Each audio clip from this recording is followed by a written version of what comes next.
اعوذ باللہ من الشیطان الرجیم بسم اللہ الرحمن الرحیم الصلاۃ والسلام علیکہ یا رسول اللہ صلی اللہ علیہ وآلہ وسلم السلام علیکم رحمۃ اللہ وبرکاتہ۔ ایک بہن جو کہ درود ابراہیم بچپن سے پڑھتی چلی آ رہی ہے، پچھلی ویڈیو میں ہم نے ان کا واقعہ شیئر کیا تھا، ان کی درود پڑھنے کی کیسے عادت ان کو پڑی وہ بھی شیئر کیا تھا۔ بہرحال ان کی اسی سٹوری کو آگے بڑھاتے ہیں۔ تو یہ اپنی دوست کے بارے میں بتا رہی ہوتی ہیں، یہ کہتی ہیں کہ میں اپنی دوست کی باتیں سن کر اس کو جھٹلاتی تھی اور کہتی تھی کہ ایسی بات نہیں ہے جس طرح کہ تم ان لڑکیوں کے کردار کے بارے میں بات کر رہی ہو، ایسا کچھ بھی نظر نہیں آ رہا۔ اگر کچھ ہو بھی تو ہم نے اپنی آنکھوں سے نہ تو دیکھا ہے نہ کانوں سے سنا ہے، اس لیے ہمیں ایسی باتیں نہیں کرنی چاہیے۔ میری دوست سے مجھے کہنا کہ تم تو ہو ہی سدا کی بیوقوف، تمہیں دنیا کے بارے میں بھلا کیا معلوم۔ کبھی مجھے اس کی باتیں ٹھیک بھی لگتی کہ شاید مجھے انسان کی پہچان نہیں ہے، اور کبھی مجھے لگتا کہ اب میں اتنی بھی بیوقوف نہیں ہوں۔ اور جن لڑکیوں کی کردار کشی یہ میری دوست کرتی ہے، ان کے بارے میں میرے دل سے کبھی کوئی ایسی آواز نہیں آئی تھی۔ بہرحال وقت گزرتا رہا، میری اس دوست کے لاکھ کہنے کے باوجود میری کلاس میں جن لائق فائق لڑکیوں سے میری دوستی تھی اس میں کوئی کمی نہیں آئی، بلکہ وہ دوستی وقت کے ساتھ بڑھتی ہی رہی، کیونکہ ہمارے سائنس کے سبجیکٹس تھے، ایک دوسرے کی ہیلپ سے ہم سب کو بہت فائدہ ہوتا تھا، اور یہ لڑکیاں بھی اچھی لڑکیاں تھیں۔ جبکہ میری اس دوست کے ساتھ صرف میرے کچھ کمپلسری سبجیکٹس اکٹھے تھے۔ کالج کا تیسرا سال چل رہا تھا، پھر کچھ عجیب سی باتیں ہونے لگی۔ میری اس دوست نے بھی اپنی کچھ اور دوستیں بنا لی، اس کا وقت میرے ساتھ بھی گزرتا، کبھی ان کے ساتھ بھی گزرتا۔ پڑھائی کا پریشر اتنا زیادہ تھا کہ مجھے اس بات سے کوئی خاص فرق نہیں پڑا، بلکہ اچھا ہی لگتا تھا کہ اس کے ساتھ باتیں، خاص طور پہ وہ باتیں جن میں دوسروں کی برائیاں اور اب تو کردار پہ باتیں ہوتی تھیں، اس میں میرا وقت ضائع نہیں ہوتا تھا۔ جو بھی ہو میں گناہ سے بچ جاتی تھی، اپنی پڑھائی کرنے والی دوستوں کے ساتھ زیادہ وقت گزارتی تھی اور مجھے اچھا لگتا تھا۔ لیکن رات سونے سے پہلے میری یہ دوست مجھے ضرور فون کرتی تھی، سارے دن کی روٹین ضرور سناتی تھی، لیکن ہر بار جن لڑکیوں کے ساتھ میرا اٹھنا بیٹھنا تھا ان کی کبھی تعریف بھی کرتی تھی، لیکن زیادہ تر ان کی برائیاں ہی کرتی۔ کبھی میری بیوقوفی کا ذکر کرتی کہ پڑھائی میں اچھے ہونے کے باوجود مجھے لڑکیوں کی سمجھ نہیں آ رہی، میں ان لڑکیوں کی صرف پڑھائی دیکھ رہی ہوں، گریڈز دیکھ رہی ہوں، ان لڑکیوں کا کردار مجھے نظر نہیں آ رہا اور میں ان کے ہاتھوں بیوقوف بن رہی ہوں، وہ لڑکیاں میرا فائدہ اٹھا رہی ہیں۔ کبھی اس نے کہنا کہ تمہیں میرے سے زیادہ اچھی دوست کبھی نہیں مل سکتی۔ اب سوچتی تو یہ بچوں والی باتیں لگتی ہیں، لیکن اس عمر میں یہ باتیں بہت اچھی لگتی تھی۔ اس نے مجھے یہ بھی کہنا کہ تمہاری واحد مخلص دوست میں ہی ہوں، اور یہ جتنی بھی باقی لڑکیاں تمہارے ساتھ ہیں تمہاری ذہانت کی وجہ سے تمہارے ساتھ ہیں، جب ان کو تم سے فائدہ ملنا ختم ہو جائے گا تو تمہیں ایک جھٹکے میں چھوڑ دیں گی۔ انہی باتوں میں میں بھی اس کو اکثر یہ کہتی رہتی تھی کہ تم میری اتنی اچھی دوست ہو، ہم نے اتنا اچھا وقت ساتھ گزارا ہے اور ابھی بھی اچھا وقت ساتھ گزار رہے ہیں، ہمیں چاہیے کہ ہم کسی اور کی برائی نہ کریں، کسی تیسرے بندے کی بات نہ کریں، خاص طور پہ کسی بھی لڑکی کے کردار کے بارے میں تو بالکل بھی بات نہ کریں، ورنہ یہ تو ایسے ہو جائے گا کہ ہم اس کے کردار پر بہتان لگا رہے ہیں، اور قرآن شریف میں بہتان لگانے کی بہت بڑی سزا ہے۔ میری یہ بات سن کر وہ اکثر کہتی تھی کہ تمہیں کیا ہو گیا، اتنی کیوں سیریس ہو رہی ہو، ہم ایسا کچھ بھی نہیں کر رہے، میں تمہیں صرف حقیقت بیان کر رہی ہوں، اور اسی طرح کی باتیں کر کے مجھے چپ کرا دیتی تھی۔ جب اس بات پر میرا اصرار زیادہ بڑھ گیا کہ ہمیں کسی کے کردار کے بارے میں زیادہ بات نہیں کرنی چاہیے، تو اس سے مجھ سے اس طرح کی باتیں کرنا بند کر دی، اور پھر ادھر ادھر کی باتیں کرتی۔ اب ہم زیادہ تر اپنے فیوچر کے بارے میں بات کرتے کہ آگے کیا کرنا ہے، کون سا سوٹ بنایا، کیا کریں گے۔ یہ وہی روٹین کی باتیں تھیں جو لڑکیاں اس عمر میں کرتی ہیں۔ وقت کے ساتھ ساتھ میرے امی ابو اور خاص طور پہ میری پھپھو، جنہوں نے کبھی مجھے کہا تھا کہ اس لڑکی سے دور رہو یا یہ اچھی نہیں ہے، وہ سب بھی اس کے گرویدہ ہو چکے تھے اور کہتے تھے کہ جب بھی یہ گھر میں آتی ہے تو بہت رونق آ جاتی ہے۔ میری دوست کی امی اور بڑی بہن کو بھی میں بہت اچھی لگتی تھی۔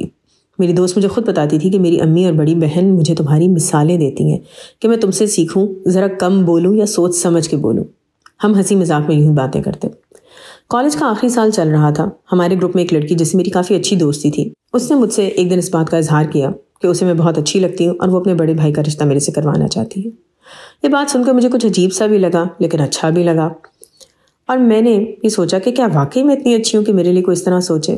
میں نے اس بات کا ذکر جب اپنی دوست سے کیا تو اس نے مجھے کہا کہ تم تو اس لڑکی کو جانتی نہیں، نہ ہی اس کے گھر والوں کو جانتی ہو، ان کی ریپوٹیشن تو بہت خراب ہے، تم تو زیادہ لوگوں میں ملتی نہیں ہو، اس طرح کی باتیں تم نے کبھی نہیں سنی۔ لیکن میری کچھ اور دوستیں اس لڑکی اور اس کے گھر والوں کو بہت اچھی طرح جانتی ہیں، نہ تو ان کے محلے میں کوئی ان کی عزت کرتا ہے، اور اس کا بھائی بھی بہت فضول ہے، اور اس کے تو کافی لڑکیوں سے چکر بھی ہیں۔ میں اپنی دوست کی باتیں سن کر تو جیسے چکرا ہی گئی، کیا واقعی میں اتنی بیوقوف ہوں کہ مجھے ان باتوں کا علم نہیں؟ جو باتیں کالج کی دوسری لڑکیاں جانتی ہیں میں وہ کیسے نہیں جانتی؟ پھر یہ سوچ کر مزید غصہ بھی آیا اور رونا بھی آیا کہ یہ لڑکی اپنے ایسے آوارہ بھائی کا رشتہ میرے لیے لا رہی ہے۔ یقیناً اس نے بھی یہ سوچا ہوگا کہ یہ تو ہے ہی اس قدر بیوقوف، اس کو کیا پتا کہ میرا بھائی کیا کرتا پھرتا ہے۔ بہرحال اسی طرح کی بہت ساری باتیں میرے ذہن میں گھومنے لگی۔ اس سے پہلے کہ میں اس لڑکی سے کوئی اور بات کرتی، اگلے دن میری اس دوست نے مجھے بتایا کہ وہ اس لڑکی سے میرے لیے لڑ کے آئی ہے اور اس کو کافی باتیں سنا کر آئی ہے کہ اس لڑکی نے ایسا سوچا بھی کیسے کہ اپنے آوارہ بھائی کا رشتہ مجھ سے یعنی اس کی دوست سے کرے گی۔ میں کافی حیران ہوئی کہ میری دوست نے کیا بچوں والی حرکت کی ہے، لیکن میری دوست نے کہا کہ بس وہ لڑکی تمہیں تنگ نہیں کرے گی، تم فوراً اس کو بلاک کر دو، اور اگر کبھی سامنے نظر آئے بھی تو اس سے بالکل بھی نہ ڈرنا، اس کو اس طرح نظر انداز کرنا کہ جیسے وہ تمہارے سامنے ہے ہی نہیں۔ میں نے بھی ایسا ہی کیا۔ وہ لڑکی جیسے ہی میرے سے بات کرنے کے لیے آئی، میں نے اسے صاف صاف کہہ دیا کہ دیکھو میں تم سے دوستی نہیں رکھنا چاہتی اور آئندہ مجھ سے بات نہ کرنا۔ وہ لڑکی کافی حیران ہو گئی کہ میں نے کس انداز میں اس سے بات کی ہے، لیکن جس دو ٹوک طریقے سے میں نے اس کو منع کیا تھا اس نے بھی دوبارہ ہمت نہیں کی کہ میرے پاس آ کر دوبارہ کوئی بات کرتی۔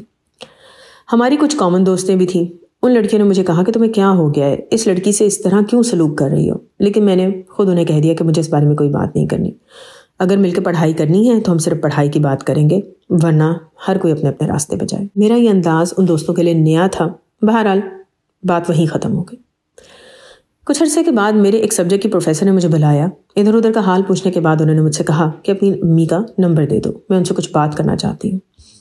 میں حیران تو ہوئی، لیکن ظاہر ہے میری استاد تھیں، میں نے ان کو اپنی امی کا نمبر دے دیا اور امی کو گھر بھی آ کے بتا دیا کہ میری پروفیسر نے آپ کا نمبر مانگا تھا، میں نے ان کو دے دیا۔ کچھ دن کے بعد وہ پروفیسر اپنے بیٹے کا رشتہ لے کر ہمارے گھر آئیں، ان کا انداز اور سلیقہ ہم سب کو بہت پسند آیا۔ میں نے اپنی دوست سے روٹین کے مطابق اس بات کا ذکر کیا تو کچھ لمحے کے لیے مجھے لگا کہ جیسے وہ ایک دم خاموش ہو گئی ہو، لیکن یہ خاموشی کچھ دیر کی ہی رہی، اور اس کے بعد اسے فوراً مجھے چھیڑنا شروع کر دیا کہ تم تو بڑی چھپی رستم نکلی، تم نے ایسا کیا امپریشن جمایا تھا کہ پروفیسر صاحب اپنے بیٹے کا رشتہ لے کر تمہارے گھر پہنچ گئی ہیں، انہوں نے تمہارے کالج ختم کرنے کا انتظار بھی نہیں کیا، اور وغیرہ وغیرہ۔ بہرحال رشتے کی بات آگے چل پڑی، اور کچھ دنوں کے بعد میرے گھر والوں نے پروفیسر صاحبہ کے گھر جانا تھا۔ اس ملاقات کے لیے دن بھی طے ہو گیا تھا، لیکن اس ملاقات سے 2 دن پہلے ہی پروفیسر صاحبہ نے میری امی کو کال کر کے معذرت کی اور کہا کہ میرا بیٹا ابھی کچھ وقت مانگ رہا ہے، شاید میں نے ہی رشتہ مانگنے میں جلدی کی۔ میرے گھر والوں کو یہ بات کچھ عجیب سی لگی، لیکن انہوں نے سوچا کہ ٹھیک ہے، اکثر مائیں اپنے بیٹوں سے پوچھے بغیر رشتوں کی بات کر لیتی ہیں، یہ تو اچھا ہوا کہ وقت پر بات سامنے آ گئی کہ لڑکا شادی نہیں کرنا چاہتا، اگر یہ شادی ہو جاتی تو پتہ نہیں بعد میں کیا ہوتا۔ مجھے کالج میں کچھ عجیب سا لگنے لگا کہ ان پروفیسر صاحبہ کا لیکچر روز ہوتا تھا۔ میں نے اس بات کا ذکر جب اپنی دوست سے کیا تو اس نے کہا کہ تم اپنا سیکشن چینج کرا لو، اس طرح ان پروفیسر سے سامنا ہی نہیں کرنا پڑے گا۔ اس کا یہ مشورہ مجھے بہت پسند آیا اور میں نے اپنا سیکشن چینج کرا لیا۔ اب مجھے کم از کم ان پروفیسر صاحبہ کا سامنا نہیں کرنا پڑتا تھا۔ پڑھائی زوروں پر چل رہی تھی، کالج کا آخری سال تھا۔ ایک دن اچانک مجھے اس دوست کی کال آئی، یہ کافی رو رہی تھی۔ میں پریشان ہوئی، پوچھا کیا ہوا ہے، تو اس نے بتایا کہ اس کی اپنی ایک دوست سے لڑائی ہو گئی ہے اور اس دوست نے اس کو کافی برا بھلا کہا ہے اور اس کے متعلق کافی باتیں بھی کی ہیں۔ جس لڑکی کا یہ ذکر کر رہی تھی وہ لڑکی میرے ساتھ بھی فیس بک پر ایڈ تھی۔ میری دوست نے کہا کہ تم فوراً اس کو فیس بک پر بلاک کرو اور اس سے بات نہ کرنا۔ میں نے اس کو کہا کہ دیکھو لڑائی تمہاری ہوئی ہے، میری تو اس کے ساتھ کوئی خاص دوستی بھی نہیں، بس ایک سلام دعا ہے، میں اس کو کیوں بلاک کروں، وہ نوٹ کرے گی اور پوچھے گی مجھے۔ میری دوست نے مجھے جذباتی باتیں کرنا شروع کر دیں کہ تم میری دوست ہو، میں سب سے پہلے اس کالج میں تمہاری دوست بنی تھی اور میں ہی تمہاری بیسٹ فرینڈ ہوں، اگر تم بھی میرا ساتھ نہیں دو گی تو کون میرا ساتھ دے گا۔ اس نے اتنا شور مچایا کہ میں نے اس دوسری لڑکی کو فون پر اور فیس بک پر فوراً بلاک کر دیا۔ حالانکہ دل میں میرے مسلسل آواز آ رہی تھی کہ لڑائی اس کی ہوئی ہے، مجھے کیا ضرورت ہے کہ بلا وجہ کسی کو بلاک کرتی پھروں۔ اللہ کی طرف سے کچھ ایسا ہوا کہ چند دن بعد وہ لڑکی میرے پاس آ گئی، اس نے مجھے کہا میں تم سے بات کرنا چاہتی ہوں۔ میں حیران ہوئی کہ اس نے مجھ سے کیا بات کرنی ہے، پھر میں نے سوچا شاید میرے دوست کی کوئی بات کرنی ہوگی جس سے اس کی لڑائی ہوئی ہے۔ میں نے اسے کہا کہ دیکھو لڑائی تمہاری اس کے ساتھ ہوئی ہے، وہ میری بہت اچھی دوست ہے، میں اس کے متعلق کوئی بھی بات نہیں سننا چاہتی، لیکن اس نے بہت زیادہ زور دینا شروع کر دیا کہ مجھے تم سے بات کرنی ہے اور بہت ضروری بات کرنی ہے، لیکن تم ہماری اس ملاقات اور بات کا اپنی دوست کو بالکل نہیں بتاؤ گی۔ مجھے کچھ تجسس بھی پیدا ہوا، حیرانی ہوئی کہ اس نے مجھ سے ایسی کیا ضروری بات کرنی ہے، اور اس کے ساتھ اس نے مجھے یہ بھی کہا کہ میں تم سے بالکل اکیلے میں ملنا چاہتی ہوں اور ہماری اس ملاقات کا ذکر تم کسی سے نہیں کرو گی۔ جب میں نے دوبارہ منع کیا تو اس نے مجھے اللہ کا واسطہ دیا اور کہا کہ ایک بار صرف میری بات سن لو، اس کے بعد جو مرضی فیصلہ کرنا۔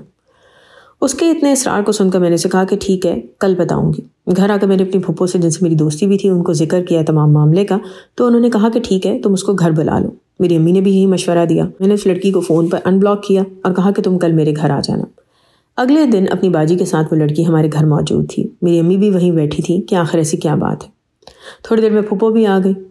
اس لڑکی نے سلام دعا کے فوراً بعد یہ بات بولی کہ میری ان باتوں کا شاید تمہیں یقین نہ آئے، لیکن میں حلف اٹھانے کو بھی تیار ہوں کہ تمہاری یہ دوست تمہارے ساتھ مخلص نہیں ہے، یہ جب بھی ہمارے ساتھ بیٹھتی ہے تمہاری شدید برائیاں کرتی ہے اور کہتی ہے کہ تم ایک مغرور لڑکی ہو، اپنے آپ کو بہت ذہین سمجھتی ہو۔ جو بھی لڑکیاں تمہارے پاس پڑھائی میں مدد مانگنے کے لیے آتی ہیں ان کو تمہارے اصل روپ کا اندازہ نہیں ہے، اور تمہارا اصل روپ تو صرف وہی جانتی ہے۔ میں اس کی یہ بات سن کر حیران ہو گئی، میری امی اور پھپھو وہ دونوں بھی حیران تھی۔ پھر اس لڑکی کی اگلی بات سن کر تو جیسے ہمارے ہوش ہی اڑ گئے۔ اس نے کہا کہ وہ لڑکی جو اپنے بھائی کا رشتہ تمہارے لیے لانے میں دلچسپی رکھتی تھی، تمہاری اسی دوست نے اس لڑکی کو بھی یہ بات بولی تھی کہ تمہارا کردار ٹھیک نہیں ہے، لیکن جب اس لڑکی نے اس کی بات نہیں مانی تو اس نے زبردستی اس سے لڑائی کی، اور بعد میں ہمیں پتہ چلا کہ تم نے اس کے کہنے پر اس لڑکی کو بھی بلاک کر دیا اور اس سے مزید کوئی بات نہیں کی۔ حالانکہ اس لڑکی نے تمہارے حق میں اس دوست کو باتیں بھی سنائی تھیں کہ تم ہر کسی کے کردار میں ایسی باتیں کرتی ہو، یہ بات ٹھیک نہیں، اور خاص طور پر اپنی اتنی مخلص دوست کے بارے میں تو تمہیں ایسی بات کرنی ہی نہیں چاہیے، لیکن تمہارے تک یہ بات کبھی پہنچ ہی نہیں سکی۔ انشاءاللہ باقی کی کہانی نیکسٹ ویڈیو میں۔ اپنا بہت سارا خیال رکھیں، بہت سارا درود شریف پڑھیں۔ دعا ہے کہ اللہ تعالیٰ ہم سب کو دنیا اور آخرت دونوں جہاں میں حضور پاک صلی اللہ علیہ وسلم کی محبت، قرب اور دیدار ہر لمحے اور ہر پل میں عطا کریں۔ آمین ثم آمین۔ الصلاۃ والسلام علیکہ یا رسول اللہ صلی اللہ علیہ وآلہ وسلم۔ السلام علیکم رحمۃ اللہ وبرکاتہ۔